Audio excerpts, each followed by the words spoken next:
Pemirsa, setelah mengamati perdagangan saham di Bursa Efek Indonesia, kita akan bergabung dengan Dealing Room Bank Mandiri untuk mencermati nilai tukar rupiah.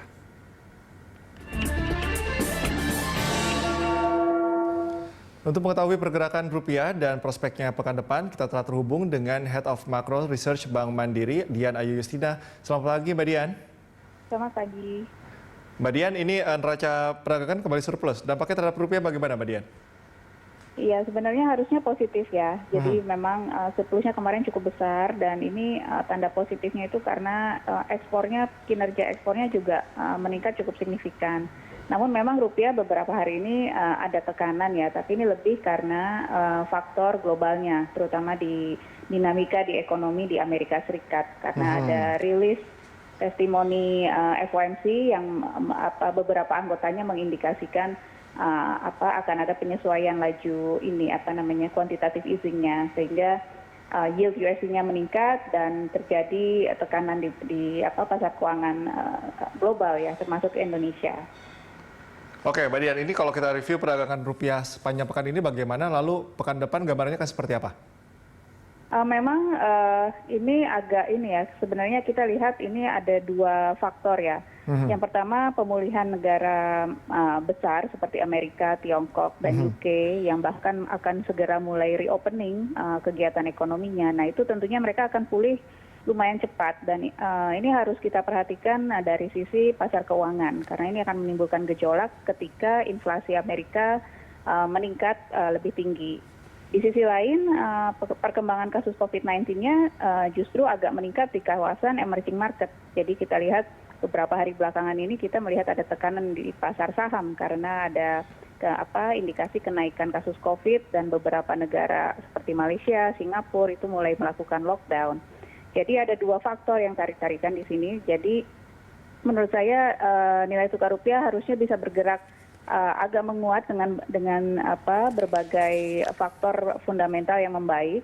Namun kita harus perhatikan resiko ke depannya karena masih ada resiko dari perkembangan kasus COVID maupun perkembangan di dinamika di ekonomi Amerika Serikat. Oke, Mbak Dian, pemerintah ini menargetkan perekonomian Indonesia tumbuh 7% di kuartal kedua ya. Ini bagaimana dampaknya terhadap rupiah? Nah, iya ini salah satu faktor positif yang saya sebutkan ya. Selain dari kinerja neraca perdagangan yang membaik, kita juga menantikan rilis neraca pembayaran nih ya sebentar, mungkin hari ini. Itu juga kemungkinan akan menunjukkan perbaikan.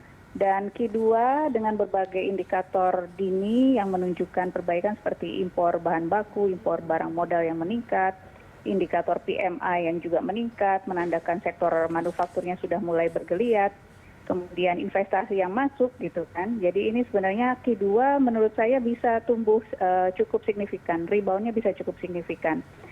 Terutama juga karena tahun lalu kita ada base year effect ya, karena tahun lalu kita kontraksi agak dalam. Dan harusnya ini positif terhadap rupiah. Jadi segala faktor fundamental domestik itu arahnya positif terhadap rupiah. Namun sekali lagi kita harus perhatikan perkembangan globalnya nih, baik kasus COVID-19-nya maupun perkembangan ekonomi terutama di Amerika. Gitu. Oke, ketika memang di banyak negara ini sudah masuk gelombang kedua COVID, berarti artinya masih cukup sangat mempengaruhi terhadap nilai rupiah ya? Betul, itu akan mempengaruhi negatif terhadap nilai tukar rupiah ya. Oke, kalau untuk inflasi AS yang sangat tinggi, ini bagaimana terhadap rupiah? Memang kalau sementara ini Fed sendiri masih melihat ini hanya transitory atau sementara ya, tingkat inflasi yang tinggi. Jadi yang menjadi penentu nanti adalah arah kebijakan moneter global atau Amerika. Jadi sementara kalau inflasinya sudah sustain gitu ya, konsisten tinggi, itu nanti kita harus hati-hati dengan perubahan arah kebijakan moneter di Amerika. Jadi bisa ada yang namanya early tapering. Nah kalau ini terjadi tentunya ini kita juga sudah mengalami di tahun 2013 lalu ketika ada QE tapering di Amerika dan itu menyebabkan tekanan secara global ya di pasar keuangan dan ya itu sesuatu yang harus kita antisipasi ke depan.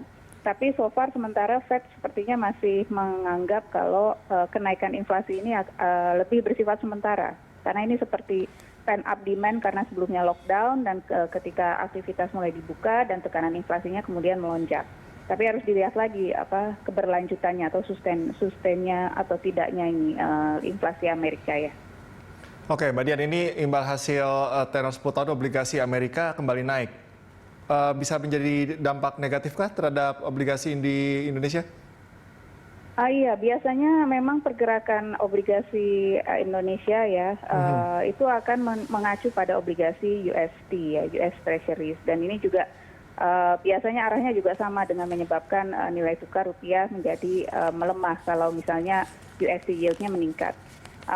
Memang nanti sekali lagi kita USD yield kan akan tergantung pada pergerakan inflasi di Amerika. Jadi sesuatu yang harus kita perhatikan adalah perkembangan inflasinya.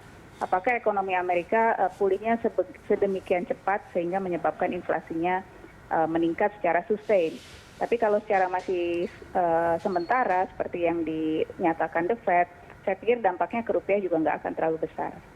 Baik, Mbak Dian, terima kasih atas informasi dan juga analisisnya. Baik, terima kasih. Baik, pemirsa, itu tadi Dian Ayustina dari Bank Mandiri.